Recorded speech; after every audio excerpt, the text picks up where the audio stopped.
Good evening, students. You are all welcome to Science Vision. We are here again with a new lecture in the continuation of previous lecture Human Eye and Colorful World. So, today the topic of discussion is power of accommodation. So, students, let's start our lecture. In the last lecture, we have done the construction of human eye, whose main parts are cornea, iris, ciliary muscles, suspensory ligaments, eye lens, retina, blind spot, and the optic nerve. And the space between eye lens and the retina is filled with vitreous humor, and the space between cornea and eye lens is filled with the aqueous humor. So that we have done in the last lecture. So today, if you ever thought that we can see the objects clearly, the near objects also, and the objects which are at very far distance, at very large distances, we can see clearly. So how this is possible? That we can see near objects also and far objects also. So this is the point of discussion today. So consider this, that we have objects which are very at far distance and which are near to us.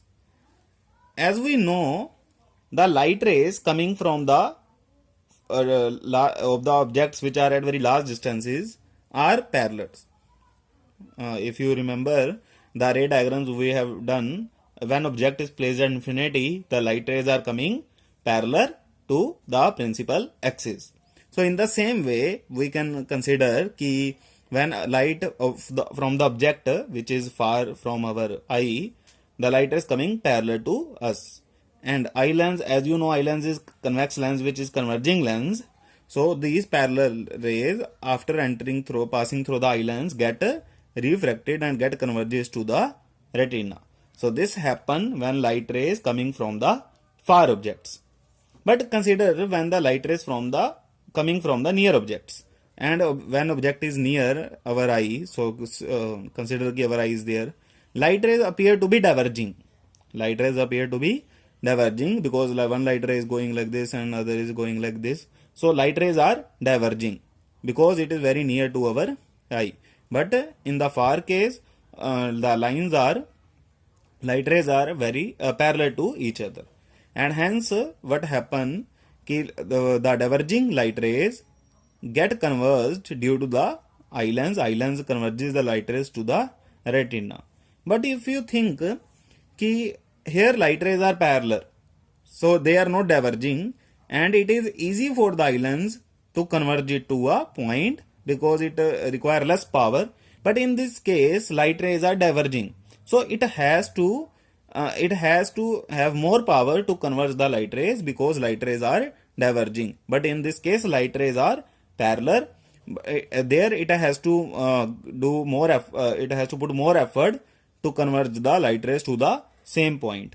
So it means in this case, when the light rays when the object is at a large distances, we require less converging power of the lens. But in case of nearby objects, we require more converging power of the lens because here it has to put more effort as compared to this, because there is no divergence. Light rays are coming parallel, but there light rays are diverging. So the you can see here only this small angle and there is very large angle.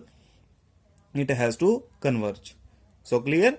So this means our eye has to adjust according to the objects which are placed near to us or far to us. According to see the near objects or to the far objects, eye lens has to adjust to the more converging power and to the less converging power.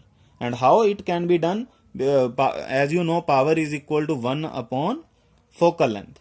So it means eye lens has to adjust its focal length to adjust its converging power.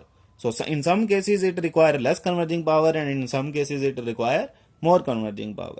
Clear, students? So eye has to adjust its converging power according to the object distance.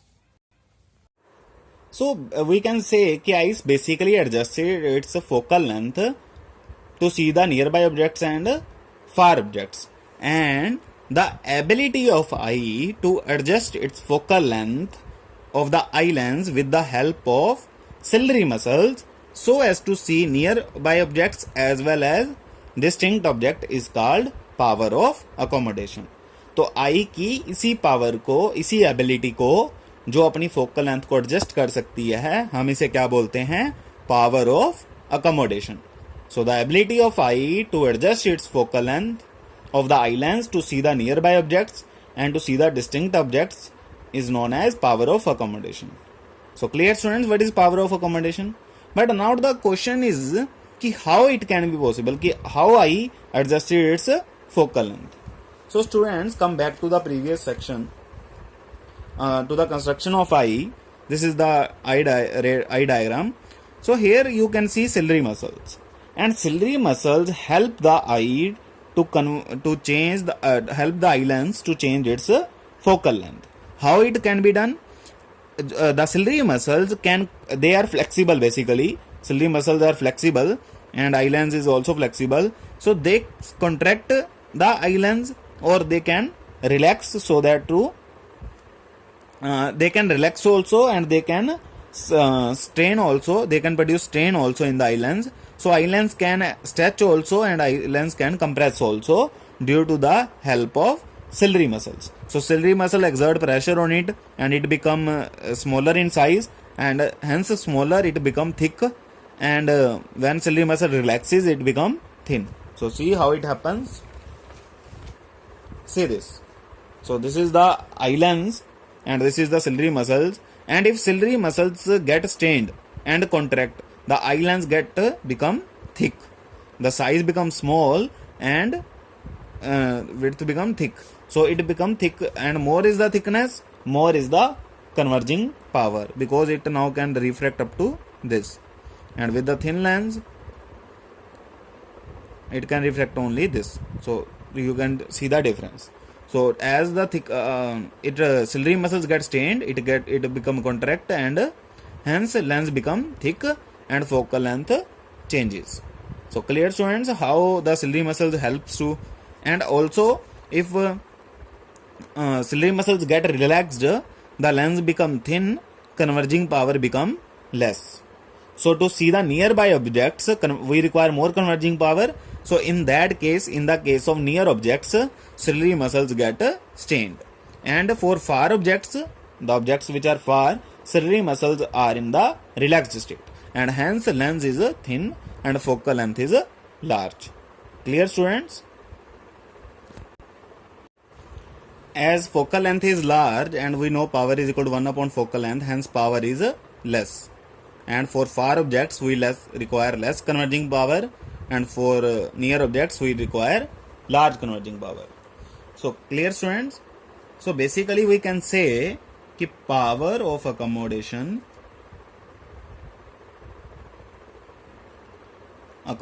is due to the ciliary muscles,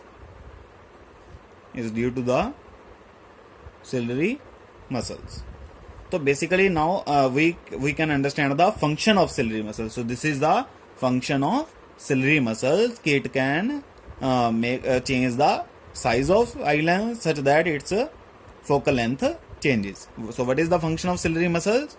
To change the size of or shape of eye lens, so that its focal length changes.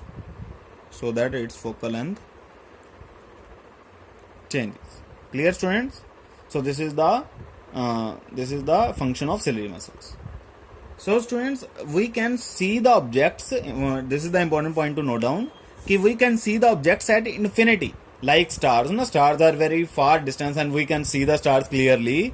So we can see the objects at infinity, and the maximum distance which the eye can see is known as its far point. The distance which the eye can see, which is the large maximum distance it can see, up to which it can see, is known as far point. And what is the far point for eye? That is infinity, because eye can see up to infinity. So far point of the eye is infinity. And the nearest, okay, what is the minimum distance up to which it can see? What is the nearest point up to which human eye can see? It is a basic, and this point is known as near point. Okay, what is the near point? It is the point, nearest point up to which human eye can see, and this near point is 25 centimeter. So if you hold your book very close to your eyes, you can't read that book. It become blurred to you. It has to be at minimum 25 centimeter distance. Clear, students? So go to the concept of far point and near point. Far point is the point, the maximum distance where the eye can see, and that is infinity. And what is near point? It is the nearest point to which up to which human eye can see is known as near point, and this is 25 centimeter. So clear, students? This is far point and near point. So if we go back to our construction of eye, in the last lecture we have discussed its function, cornea. So cornea basically, what cornea did? It basically converges the light rays. The main convergence of the light rays done by the cornea, and firstly light enters from the cornea. So cornea is the important part of the eye. And then there is iris.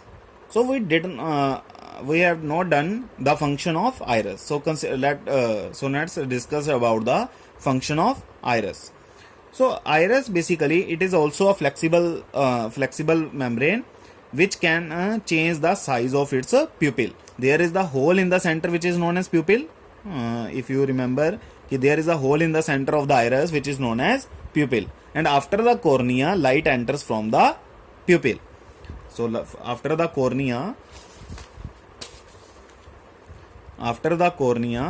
light enters through pupil, and this pupil basically controls the amount of light,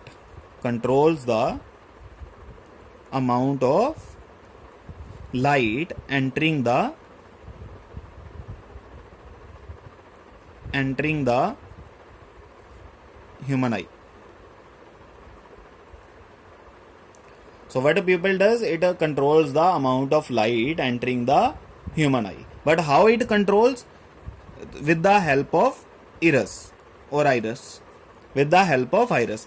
Iris basically changes the size of pupil, because this is the iris, and this is the iris, and there is the hole in between in the center of iris, and iris is flexible, so it changes the size of pupil.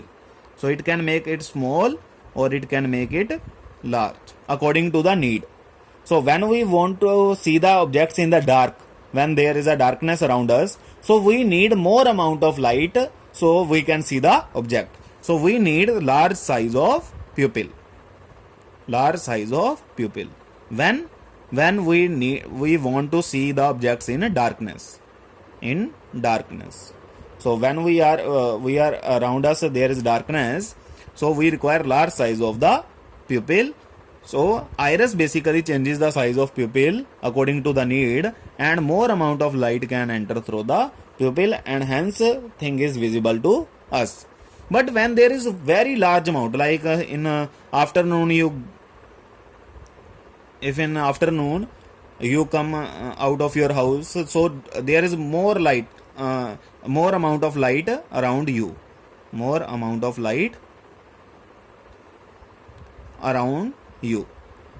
so you don't need so much light to see the things, so you need only small amount of light to see the things. So iris changes the size of pupil and it becomes small, and only the small amount of light enters through a pupil, and hence only small amount of light can enter through the pupil and reach to the eye lens.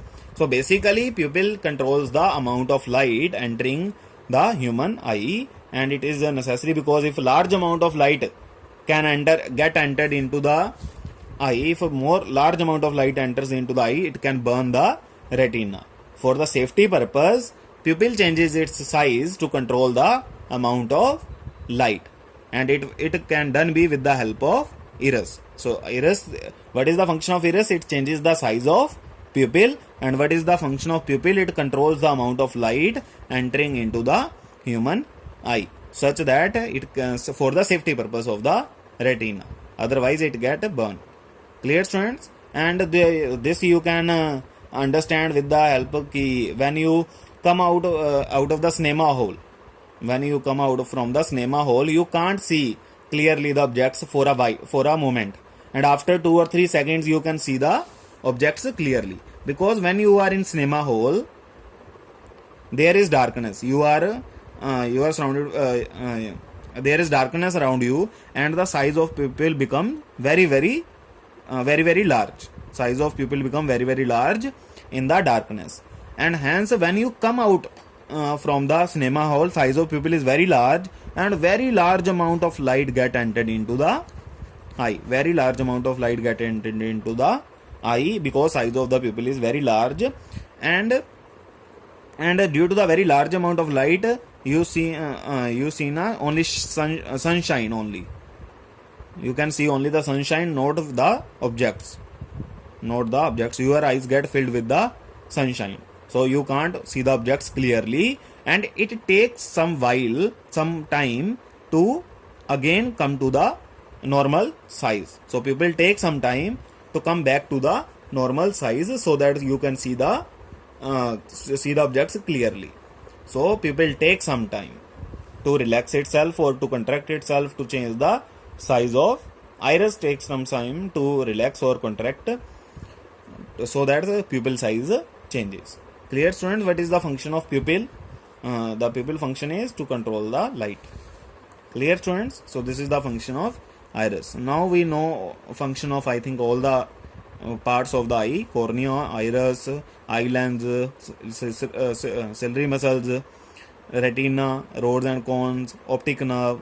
I think we know the function of all the eye parts. So clear, students? This is all about power of accommodation and function of the main components of the eye. So read this carefully, and if you have any doubt, you can ask me. Stay home, stay safe, and of course, thanks for watching.